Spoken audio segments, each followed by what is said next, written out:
حضرت حزقیل علیہ السلام کون تھے؟ یہ حضرت حزقیل علیہ السلام کی قوم کا ایک بڑا ہی عبرت خیز اور انتہائی نصیحت آمیز واقعہ ہے، جس کو خداوند قدوس نے قرآن مجید کی سورہ بقرہ میں بیان فرمایا۔ حضرت حزقیل علیہ السلام حضرت موسیٰ علیہ السلام کے تیسرے خلیفہ ہیں جو منصب نبوت پر سرفراز کیے گئے۔ حضرت موسیٰ علیہ السلام کی وفات اقدس کے بعد آپ کے خلیفہ اول حضرت یوشع بن نون علیہ السلام ہوئے، جن کو اللہ تعالیٰ نے نبوت عطا فرمائی۔ ان کے بعد حضرت کالب بن یحنہ علیہ السلام حضرت موسیٰ علیہ السلام کی خلافت سے سرفراز ہو کر مرتبہ نبوت پر فائز ہوئے۔ پھر ان کے بعد حضرت حزقیل علیہ السلام حضرت موسیٰ علیہ السلام کے جانشین اور نبی ہوئے۔ حضرت حزقیل علیہ السلام کا لقب ابن العجوز بڑھیا کے بیٹے ہیں اور آپ ذوالکفل بھی کہلاتے ہیں۔ ابن العجوز کہلانے کی وجہ یہ ہے کہ یہ اس وقت پیدا ہوئے تھے جب کہ ان کی والدہ ماجدہ بہت بوڑھی ہو چکی تھیں،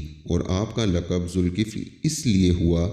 کہ آپ نے اپنی کفالت میں لے کر 70 انبیاء کرام کو قتل سے بچا لیا تھا، جن کے قتل پر یہودی کی تلوار سے بچ گئے اور برسوں زندہ رہ کر اپنی قوم کو ہدایت فرماتے رہے۔ مردوں کے زندہ ہونے کا واقعہ، اس کا واقعہ یہ ہے کہ بنی اسرائیل کی ایک جماعت جو حضرت حزقیل علیہ السلام کے شہر میں رہتی تھی، شہر میں طاعون کی وبا پھیل جانے سے ان لوگوں پر موت کا خوف سوار ہو گیا، اور یہ لوگ موت کے ڈر سے سب کے سب شہر چھوڑ کر ایک جنگل میں بھاگ گئے اور وہیں رہنے لگے۔ تو اللہ تعالیٰ کو ان لوگوں کی یہ حرکت بہت زیادہ ناپسند ہوئی، چنانچہ اللہ تعالیٰ نے ایک عذاب کے فرشتے کو اس جنگل میں بھیج دیا، جس نے ایک پہاڑ کی آڑ میں چھپ کر اور چیخ مار کر بلند آواز سے یہ کہہ دیا کہ موت ہوا، یعنی تم سب مر جاؤ۔ اور اس مہیب اور بھیانک چیخ کو سن کر بغیر کسی بیماری کے اچانک یہ سب کے سب مر گئے، جن کی تعداد 70,000 تھی۔ ان مردوں کی تعداد اس قدر زیادہ تھی کہ لوگ ان کے کفن و دفن کا کوئی انتظام نہیں کر سکے، اور ان مردوں کی لاشیں کھلے میدان میں بے گور و کفن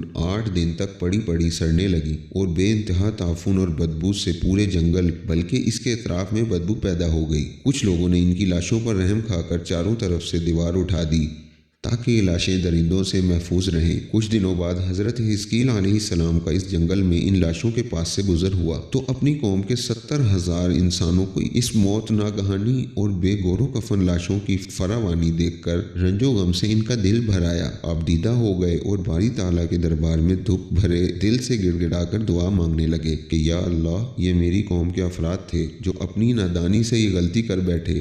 کہ موت کے ڈر سے شہر چھوڑ کر جنگل میں آ گئے۔ یہ سب میرے شہر کے باشندے ہیں، ان لوگوں سے مجھے انس حاصل تھا اور یہ لوگ میرے دکھ سکھ میں شریک رہتے تھے۔ افسوس کہ میری قوم ہلاک ہو گئی اور میں بالکل اکیلا رہ گیا۔ اے میرے رب، یہ وہ قوم تھی جو تیری حمد کرتی تھی اور تیری توحید کا اعلان کرتی تھی اور تیری کبریائی کا خطبہ پڑھتی تھی۔ آپ بڑے سوز دل کے ساتھ دعا میں مشغول تھے کہ اچانک آپ پر یہ وحی اتر پڑی کہ اے حزقیل، آپ ان بکھری ہوئی ہڈیوں سے فرما دیجئے کہ اے ہڈیوں، بے شک اللہ تعالیٰ تم کو حکم فرماتا ہے کہ تم اکٹھا ہو جاؤ۔ یہ سن کر بکھری ہوئی ہڈیوں میں حرکت پیدا ہوئی اور ہر آدمی کی ہڈیاں جمع ہو کر ہڈیوں کے ڈھانچے بن گئے۔ پھر یہ وحی آئی کہ اے حزقیل، آپ یہ فرما دیجئے کہ اے ہڈیوں، تم کو اللہ کا یہ حکم ہے کہ تم گوشت پہن لو۔ یہ کلام سنتے ہی فوراً ہڈیوں کے ڈھانچوں پر گوشت پوست چڑھ گئے۔ پھر تیسری بار یہ وحی نازل ہوئی، اے حزقیل، اب یہ کہہ دو کہ اے مردو، خدا کے حکم سے تم سب اٹھ کھڑے ہو جاؤ۔ چنانچہ یہ فرما دیا تو آپ کی زبان سے یہ جملہ نکلتے ہی 70,000 لاشیں ایک دم یہ پڑھتے ہوئے کھڑی ہو گئیں کہ سبحانک اللہم و بحمدک ولا الہ الا انت۔ پھر یہ سب لوگ جنگل سے روانہ ہو کر اپنے شہر میں آ کر دوبارہ آباد ہو گئے اور اپنی عمروں کی مدت بھر زندہ رہے، لیکن ان لوگوں پر اس موت کا اتنا نشان باقی رہ گیا کہ ان کے اوپر ان کی اولاد کے جسموں سے سڑی ہوئی لاش کی بدبو برابر آتی رہی، اور یہ لوگ جو کپڑا بھی پہنتے تھے وہ کفن کی صورت میں ہو جاتا تھا، اور قبر میں جس طرح کفن میلا ہو جاتا ہے ایسا ہی میلا پن ان کے کپڑوں پر نمودار ہو جاتا تھا۔